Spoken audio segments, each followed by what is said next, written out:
mission China আৰু কাঞ্চনজংঘাত অসমবাসীৰ যি এক অভূতপূৰ্ব সঁহাৰি অসমীয়া ছবি জগতৰ যি এক অভিলেখ সৃষ্টিয়ে জুবিন গাৰ্গক যেন আৰু নতুন নতুন ছবি বনাই যাবলৈ উৎসাহিত কৰি তুলিছে আমি সকলোৱে গম পাওঁ যে মিছন চাইনাৰ যথেষ্টখিনি ৰাইজৰ মৰম চেনেহ ল'বলৈ সক্ষম হ'ল আৰু এতিয়া বৰ্তমান কাঞ্চনজংঘা চলি আছে কাঞ্চনজংঘায়ো আচলতে এক নতুন অভিলেখৰ সৃষ্টি কৰিছে এতিয়া জুবিন দাই আৰু এটা কথা আমাক জানিবলৈ দিছে যে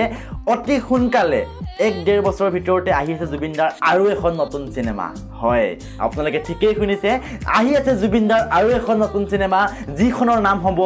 বাঘ এইবাৰ অলপ বেলেগ চিনেমাখন ভাবি আছোঁ মই বাঘ বুলি এখন চিনেমা প্ৰিপেয়াৰ কৰিছোঁ কিন্তু সেইখন অসমীয়া চিনেমা বুলি ক'ব নোৱাৰিব কাৰণ চিনেমাখনত এতিয়া কৈ নিদিওঁ বস্তুটো বেলেগ বাঘৰ বাঘটো আপুনি এনে চিনেমাখনৰ বাঘটো ময়ো হ'ম বেলেগ